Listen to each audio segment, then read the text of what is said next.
Good morning students. भारतीय education group online class में आपका हार्दिक स्वागत है। देखो, हमने हिंदी व्याकरण का जो समास टॉपिक था, जो हमारे हिंदी व्याकरण के जो व्यवहारिक टॉपिक हैं, इनमें समास के हमने 2 वीडियो पहले बनाए थे, वो मैंने आपको भेज दिए थे। तो आज हम उनके आगे तीसरा जो इनका पार्ट है या तीसरा वीडियो है वो बनाएंगे आज। तो चलो देखो, आज हम समास का जो तत्पुरुष समास था, अव्ययभाव समास हो गया था, तत्पुरुष समास, जो तत्पुरुष समास था इसकी परिभाषा, यानी तत्पुरुष समास की परिभाषा, और इनके जो तत्पुरुष समास है इनके 6 भेद होते हैं। उन 6 भेदों में हमने 2 भेदों को हमने पढ़ लिया था। देखो, तत्पुरुष समास में क्या होता है, इसमें प्रथम पद है वो तो गौण होता है, और जो दूसरा पद है या उत्तर पद है वो इसका प्रधान होता है। और जो हमारे कारक चिन्ह होते हैं 8 हैं, इनमें कर्ता और संबोधन कारक को छोड़कर जो 6 बचते हैं अपने जो कारक चिन्ह, वो तत्पुरुष समास के भेद माने जाते हैं। पिछली क्लास में मैंने कर्म कारक और करण कारक, यानी जो दोनों कारक थे, तो वो कर्म क्या हो जाएगा, कर्म तत्पुरुष समास हो जाएगा। यानी हमें याद करने का तरीका क्या है कि वो कारक याद रखने हैं, और यहाँ पर हमें लिखना क्या है कि जैसे हमने पहला पढ़ा था कर्म तत्पुरुष समास,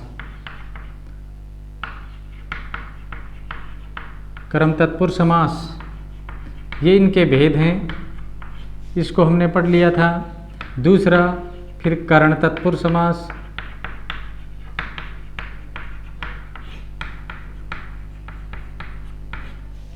यह भी हमने पढ़ लिया था। तो आज हम पढ़ेंगे संप्रदान तत्पुरुष समास।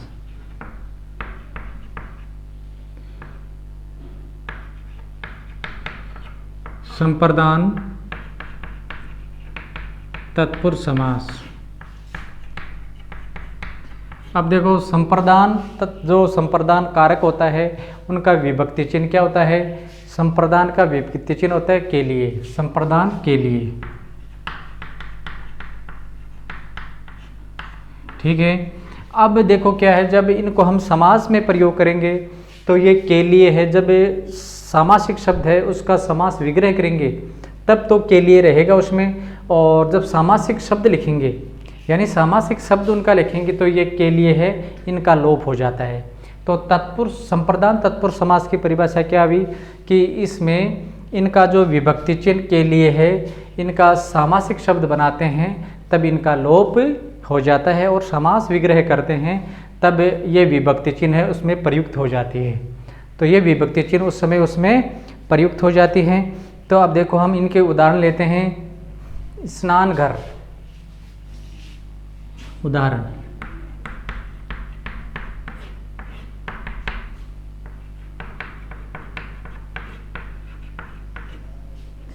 स्नान घर का समास विग्रह क्या हो गया, स्नान के लिए घर,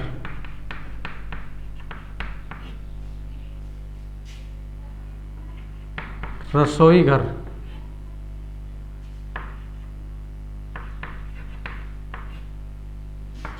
रसोई के लिए घर,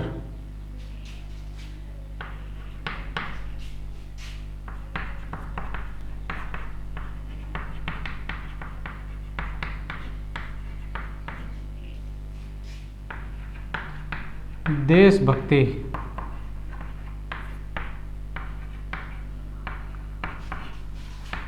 देश के लिए भक्ति,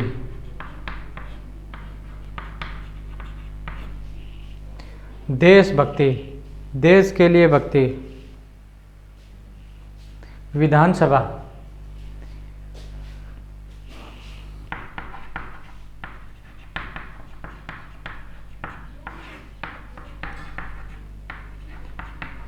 विधान के लिए सभा, देखो बात समझ में आई क्या आपके, कि हमें करना क्या है कि अगर आपसे ये पूछा जाए, जैसे देशभक्ति पूछ ले कि देशभक्ति में कौन सा समास है, तो हम बताएंगे तत्पुरुष समास। और तत्पुरुष समास का कौन सा भेद है, यानी संप्रदान तत्पुरुष है और संप्रदान तत्पुरुष है वो तत्पुरुष समास का भेद है। बात हो गई क्लियर। और जैसे स्नान घर, स्नान के लिए घर, यानी आपको पहचान क्या करनी है, इनका सामासिक जो समास विग्रह कर दिया जाता है तो उसमें के लिए आता है, के लिए का क्या हो जाता है, लोप हो जाता है। सभा भवन, सभा भवन, सभा भवन, सभा के लिए भवन, सभा के लिए भवन। तो यहाँ पर ये देखो क्या आया, ये सामासिक शब्द हमारा जो संप्रदान तत्पुरुष समास है, यानी संप्रदान तत्पुरुष समास है, इसमें के लिए समास विग्रह में आएगा और इसका सामासिक शब्द होगा वो इनका लोप हो जाता है। किनका, जो ये संप्रदान का जो कारक यानी जो विभक्ति चिन्ह है, यह विभक्ति या हम इनको कारक चिन्ह भी बोल सकते हैं। अब लिखेंगे हम उदाहरण हवन सामग्री, हवन सामग्री। तो इसका हवन के लिए, हवन के लिए सामग्री। हाँ, तो इसमें भी देखो हवन के लिए सामग्री है तो के लिए आया, तो यानी हवन के काम में आने वाली जो सामग्री है इसमें विभक्ति चिन्ह क्या आया, के लिए। इस के लिए का क्या हो जाएगा, लोप हो जाएगा। फिर हम लेते हैं आगे आवेदन पत्र। अब क्या लेंगे, आवेदन पत्र। अगर आपसे पूछे कि आवेदन पत्र में कौन सा समास है और इसका समास विग्रह क्या होता है, तो हम लिखेंगे आवेदन के लिए पत्र, आवेदन के लिए पत्र, के लिए पत्र। तो ये के लिए विभक्ति चिन्ह है, ये किसका है, ये संप्रदान तत्पुरुष का है और संप्रदान तत्पुरुष में किसका है, तत्पुरुष समास का भेद हो गया। फिर हम लेते हैं रणभूमि, रण के लिए भूमि, रणभूमि।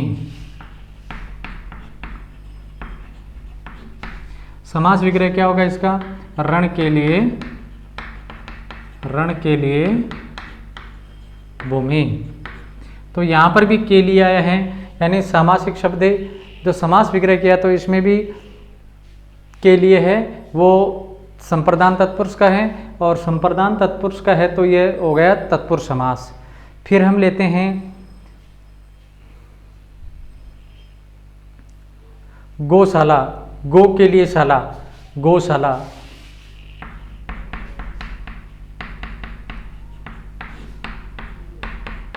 गो के लिए शाला, गो का अर्थ होता है गाय, शाला का अर्थ होता है भवन यानी रहने का स्थान, गायों के रहने का स्थान, गौशाला जो हम बोलते हैं। तो ये के लिए हैं, ये भी संप्रदान तत्पुरुष समास का ही भेद हो गया। पुस्तकालय, पुस्तकालय,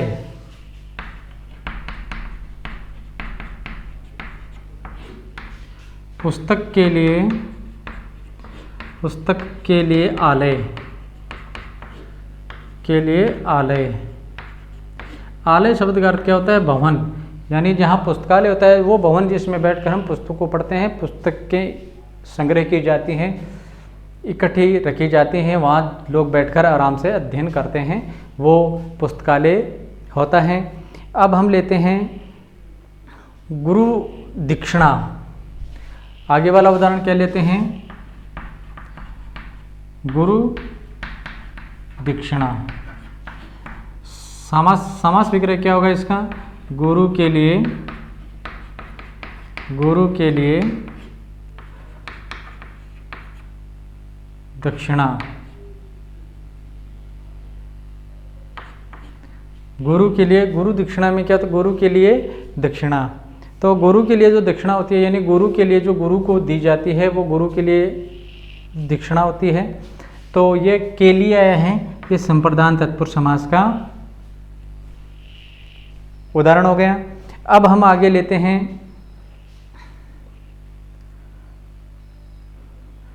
आगे वाला उदाहरण देखो, लिखो युद्ध भूमि। युद्ध भूमि, युद्ध के लिए भूमि, युद्ध भूमि, युद्ध के लिए भूमि। तो ये के लिए है, ये संप्रदान का है, और संप्रदान तत्पुरुष का है, तो ये इसमें समास कौन सा हो गया? तत्पुरुष समास। तो हमने आज ये तत्पुरुष समास वाला पढ़ा है। इन उदाहरणों को एक बार फिर से देख लेना। स्नानघर, स्नान के लिए घर, देखो शब्द में क्या आएगा? के लिए आएगा। के लिए समास विग्रह में के लिए होता है, और सामासिक शब्द जब पूछा जाता है तो ये हट जाता है। ये सामासिक शब्द हैं सारे, और ये समास विग्रह हैं। ये सारे सामासिक शब्द हैं। जैसे रसोई घर है, देशभक्ति, देश के लिए भक्ति, विधानसभा, विधान के लिए सभा, सभा भवन, सभा के लिए भवन, हवन सामग्री, हवन के लिए सामग्री, आवेदन पत्र, आवेदन के लिए पत्र, रणभूमि, रण के लिए भूमि, गौशाला, गो के लिए शाला, पुस्तकालय, पुस्तक के लिए आलय, गुरु दक्षिणा, गुरु के लिए दक्षिणा, युद्ध भूमि, युद्ध के लिए भूमि। तो चलो अब हमें आगे, यानी संप्रदान तत्पुरुष की बात हो गई। इन उदाहरणों को एक बार फिर से पढ़ लेना, बहुत ही महत्वपूर्ण उदाहरण हैं, और ये आपके बहुत ही काम आने वाले सारे उदाहरण हैं। तो अब हम आगे लेते हैं चौथा भेद।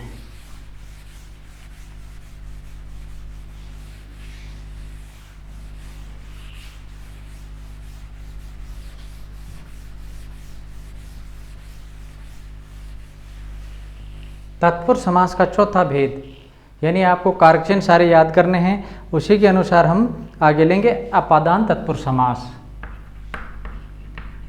अपादान तत्पुरुष समास। अपादान तत्पुरुष समास यानी अपादान कारक चिन्ह। अपादान का कारक चिन्ह क्या होता है? अपादान का कारक चिन्ह होता है से। अपादान का क्या होता है? से। परंतु ये से होता है, ये अलग होने के अर्थ में आता है, अलग होने के अर्थ में। ये से है वो अलग होने के अर्थ में आता है। तो इनकी परिभाषा क्या बन जाएगी कि अपादान तत्पुरुष समास उसको कहते हैं जिसमें जो से इनका विभक्ति चिन्ह है जो अलग होने के अर्थ में आता है उसका लोप हो जाता है, वो अपादान तत्पुरुष समास कहलाता है। वो अपादान तत्पुरुष समास कहलाता है जिसमें से यानी ये जो विभक्ति चिन्ह इनका से है इनका लोप हो जाता है, तो ये अपादान तत्पुरुष समास कहलाता है। चलो अब इनका देखो उदाहरण।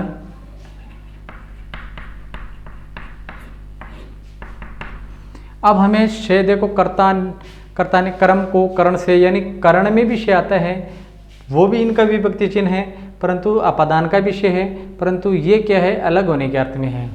वो आता है के द्वारा के अर्थ में। जो से आता है वो आता है के द्वारा के अर्थ में। पथ भ्रष्ट, उदाहरण में देखो, पथ भ्रष्ट, पथ से भ्रष्ट, पथ से भ्रष्ट, यानी पथ होता है रास्ते, रास्ते से अलग होना। यहाँ ये से आया है, ये किन के अर्थ में आया है? अलग होने के अर्थ में आया है। देखो पथ से, पथ होता है रास्ता, रास्ते से अलग हटना या पथ से भ्रष्ट हो जाना, अलग हो जाना, तो ये से है, ये अलग होने के अर्थ में आया है। तो यहाँ पर अगर आपसे ये पूछा जाए कि पथ भ्रष्ट में कौन सा समास है, तो पथ भ्रष्ट में हम समास बताएंगे अपादान तत्पुरुष समास। और अपादान तत्पुरुष समास का, ये अपादान तत्पुरुष समास है, ये तत्पुरुष समास का भेद है। ठीक है, फिर लिखेंगे आगे वाला उदाहरण है पदच्युत।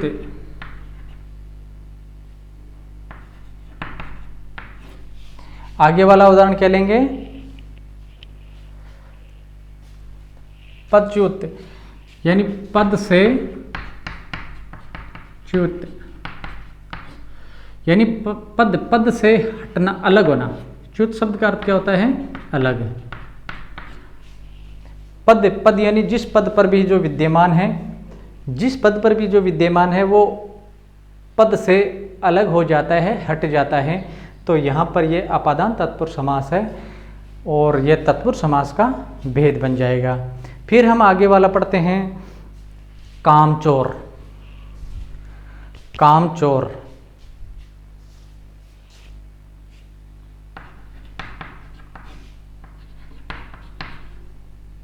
कामचोर यह सामासिक शब्द है। कामचोर क्या है? यह सामासिक शब्द है और सामासिक शब्द में काम से जी चुराने वाला, यानी काम से जी चुराने वाला, इसका समास काम से जी चुराने वाला।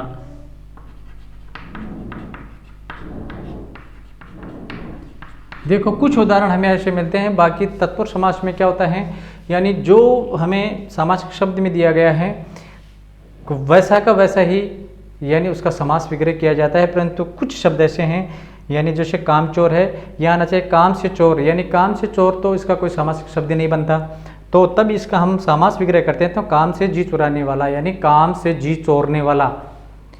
तो ये से है यानी उससे, यानी अपने काम से अलग होने के अर्थ में से आ रहा है, तो यहाँ पर यह कामचोर है, ये अपादान तत्पुरुष समास का भेद माना जाएगा।